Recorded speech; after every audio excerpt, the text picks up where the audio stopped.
ఇట్లా కూడా ఉంటారా అనేది చూడాలంటే ఆయన్నే పవన్ కళ్యాణ్ గారిని చూస్తే కనపడుతుంది. అందుకోసమే మీరు గమనిస్తే పార్టీ స్ట్రక్చరు ఏర్పాటు చేసుకోవడానికి కానీ 175 నియోజకవర్గాల్లో ఒక ఇన్ఛార్జీలు పెట్టుకునే ప్రయత్నం కానీ అలాగే పార్టీ తరఫున కింద కమిటీలు వేయడం కానీ ఎందుకు చేయలేదంటే రేపు డిమాండ్ పెరుగుతుంది, చంద్రబాబు నాయుడుకి ఇబ్బంది కలుగుతుందని జస్ట్ ఊరికే పార్టీ పేరు గాజు గ్లాస్ గుర్తు ఈ రెండు పెట్టుకున్నాడు.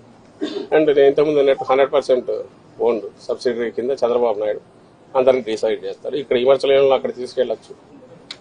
అది ఇంకా ఆలోచించుకోవాల్సింది ఈయన మీద హోప్ పెట్టుకుని పవన్ కళ్యాణ్ మీద ఇన్నాళ్ళు కలలు గంటూ వచ్చిన వాళ్ళు ఎవరైనా ఉంటే వాళ్ళు ఆలోచించుకోవాలి. వాళ్ళ పరిస్థితి ఏంటి, వాళ్ళకి ఆఖరికి ఏమి ఇది అవుతుంది అనేది వాళ్ళు ఆలోచించుకోవాలా.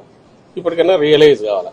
అంటే ఇలాంటి చంద్రబాబు నాయుడుకు లేకపోవడం 175 స్థానాల్లో ఇన్నాళ్ళు అధికారంలో ఉన్న తెలుగుదేశం పార్టీ 175 స్థానాలకు అభ్యర్థులను డిక్లేర్ చేయలేకపోవడం, అందులో ఇంకోరిని తీసుకొచ్చి 24 స్థానాలు వాళ్ళకి అనగడం, ఆ 24లో కూడా ఎవరు అనేది చెప్పలేకపోవడం.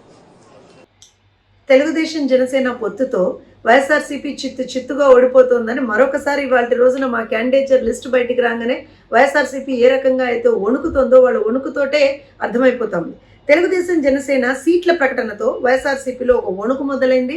అలానే అక్కడ ఉన్నటువంటి తాడేపల్లి ప్యాలెస్ కింద ఏదో భూకంపం వచ్చినట్టుగా భయపడతా ఉన్నారు. మా పొత్తులు, మా సీట్లు, అసలు వీటన్నిటి గురించి వీళ్ళకెందుకు ఇంత ఓవర్ యాక్షన్, వీళ్ళెందుకు ఇంత ఓవర్గా రియాక్ట్ అవుతున్నారు అనేటువంటిది ఎవరికి అర్థం కానిటువంటి ప్రశ్న.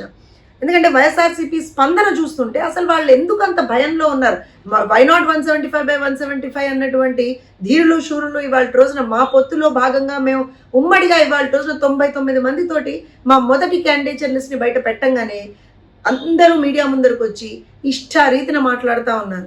ఆ మాట్లాడడంలోనే వాళ్ళకు ఉన్నటువంటి ఒక భయం అనేటువంటిది ప్రస్ఫుటం అవుతా ఉంది. వాళ్ళ రోజున మేము రెండు పార్టీలను చక్కగా చర్చించుకొని ఉన్నటువంటి అభిప్రాయాలు, అంటే ఓటర్ల నుంచి కూడా అభిప్రాయాలు ఏ కాన్స్టిట్యున్సీకి ఆ కాన్స్టిట్యున్సీ అభిప్రాయ సేకరణ చేసి మరి అంటే ఆల్మోస్ట్గా 1 కోటి మంది పై చిలుకు నుంచి కూడా మేము అభిప్రాయ సేకరణ చేసి బ్రహ్మాండమైనటువంటి క్యాండిడేట్ లిస్ట్ ఇవాళ రోజున ఇవ్వంగానే వాళ్ళలో వణుకు మొదలైపోయింది. ఎక్కడైతే అంటే అసలు ఇప్పటి వరకు కూడా వాళ్ళు కనీసం ఒక క్యాండిడేట్ని కూడా ప్రకటించండి, ఒక్క టికెట్ కూడా వాళ్ళు ప్రకటించాల.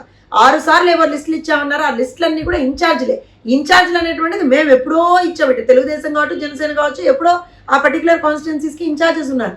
కానీ ఇవాళ టికెట్లకు సంబంధించినటువంటి ప్రకటన ఏదైతే జరిగిందో అలాంటి ప్రకటన ఇప్పటి వరకు కూడా వైఎస్ఆర్సీపీ పార్టీ అనేటువంటిది చేయలేదు.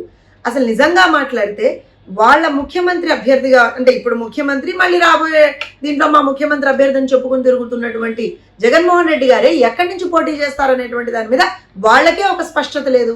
ఆయన పులివెందుల నుంచి పోటీ చేస్తారా, జమ్మలమడుగు నుంచి పోటీ చేస్తారా, ఇంకెక్కడి నుంచన్నా పోటీ చేస్తారా, అసలు పోటీ చేస్తారా చెయ్యరా, పరిస్థితి ఏంట్రా నాయన అంటే వాళ్ళ దగ్గర అసలు కనీసం దానికి సంబంధించినటువంటి ఒక క్లారిటీ కూడా లేదు. ఇవేవి క్లారిటీ లేకుండానే ఏదో ఇవాళ తెలుగుదేశం జనసేన ఒక లిస్ట్ ఇవ్వగానే ఆ సీఎం నుంచి ఏదో ఆదేశాలు వచ్చి ఉంటాయి, ఆ తాడేపల్లి ప్యాలెస్ నుంచి ఏదో స్క్రిప్ట్ వచ్చి ఉంటుందని చెప్పి ఆ స్క్రిప్ట్ని పట్టుకొని ఈ పేటీఎం నేతలందరూ కూడా మైకుల ముందరకు వచ్చేసి మాట్లాడడం మొదలు పెట్టేశారు. ఒకటే చెప్తున్నాం మేము ఇవాళ రోజున, అసలు మా లిస్టుని చూసి మీకు భయం ఎందుకు అవుతుంది అంటే ఇవాళ రోజున అటు మేము సామాజిక న్యాయం కానివ్వండి ఏ రకంగా తీసుకున్నా సరే తెలుగుదేశం జనసేన ఇచ్చినటువంటి మొదటి లిస్టు బ్రహ్మాండంగా ఉంది అనేటువంటిది ప్రజలు అనుకుంటున్నటువంటి మాట.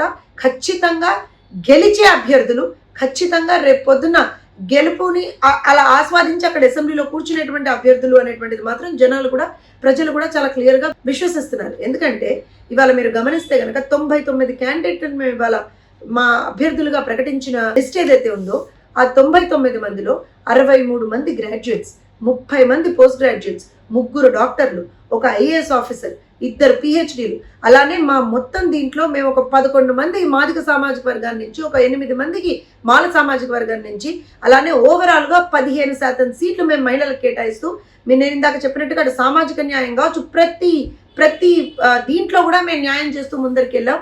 అలానే నేను ఇందాక చెప్పినట్టుగా అంటే బయటకు వచ్చి మాట్లాడేటువంటి ఏదో మాట్లాడాలి కాబట్టి మాట్లాడేటువంటి వైఎస్ఆర్సీపీ నాయకులను ఒకటే అడుగుతున్నాం, మీరు ఇవాళ రోజున మీ ఫస్ట్ లిస్ట్ ఎప్పుడు ఇస్తారు? మేము మా ఫస్ట్ లిస్ట్ 99 మందితో మా మొదటి లిస్ట్ మేము ఇవాళ అనౌన్స్ చేసాం. మీ మొట్టమొదటి అభ్యర్థుల లిస్టు, ఇన్ఛార్జీల లిస్టు, ఇంకో లిస్టు ఈ కహానీలో అభ్యర్థుల లిస్టు, అందులో జగన్మోహన్ రెడ్డికి టికెట్ ఉందా, జగన్మోహన్ రెడ్డి కంటెస్ట్ చేస్తున్నాడా, చేస్తుంటే ఎక్కడి నుంచి చేస్తున్నాడు, ఇవన్నిటితో ఇన్క్లూజివ్గా వెంటనే, ఎందుకంటే అంటే బయటకు వచ్చి మమ్మల్ని అంటున్నారు కదా, పొత్తులో చిచ్చులు పెడదామని చెప్పి ప్రయత్నిస్తున్నారు కదా, మిమ్మల్నే అడుగుతున్నాం. అలాంటి ఒక లిస్టు మీకేమన్నా ఇచ్చేటువంటి ఒక ప్రాబబ్లీ ధైర్యం అనాలో, లేకపోతే కనీసం ఆ వర్క్ ఏదన్నా మీరు చేశారా అని చెప్పి అయితే మేము అడగాల్సినటువంటి పరిస్థితి. ఒకటి మాత్రం చెప్తున్నాం వైఎస్ఆర్సీపీ శ్రేణులకి, వైఎస్ఆర్సీపీ నాయకులకి, సాక్షాత్తు ముఖ్యమంత్రి వర్యులకు కూడా, అయ్యా మరో 40 రోజుల్లో తెలుగుదేశం జనసేన ప్రభుత్వం రాబోతోంది. ఎన్నికల్లో మీరు 2 అంకెల సంఖ్యను కూడా చేరుకోలేరు, ఇది గుర్తుపెట్టుకోండి. ఎందుకంటే ఇప్పుడు మా సీట్లపై విమర్శలు చేస్తున్నటువంటి వైఎస్ఆర్సీపీ నాయకులు కావచ్చు, శ్రేణులు కావచ్చు, ఎవరైనా సరే ఫస్ట్ ఆఫ్ ఆల్ మీ భవిష్యత్తు గురించి మీరు ఆలోచించుకోండి. మాది ప్రజల కోసం పెట్టుకున్నటువంటి పొత్తు, ప్రజలు పెట్టినటువంటి పొత్తు, ప్రజల కోసం, ప్రజాహితం కోసం, ప్రజాహితమైనటువంటి ఒక ప్రభుత్వాన్ని మేము ఫామ్ చేయడం కోసం కలిసి వచ్చినటువంటి మా పొత్తు ఇది. అలాంటిది మేము కేవలం ఇవాళ రోజున ప్రజల కోసం, రాష్ట్రం కోసం పొత్తు పెట్టుకున్నాం. నిజంగా కూడా ప్రజలందరూ కూడా నిండుగా ఆశీర్వదిస్తున్నారు ఈ పొత్తుని, ప్రజలందరూ కూడా బ్రహ్మాండంగా దీవిస్తున్నారు ఈ పొత్తుని. ఈ పొత్తుతోటి మీరు చిత్తైపోవడం మాత్రం ఖాయం.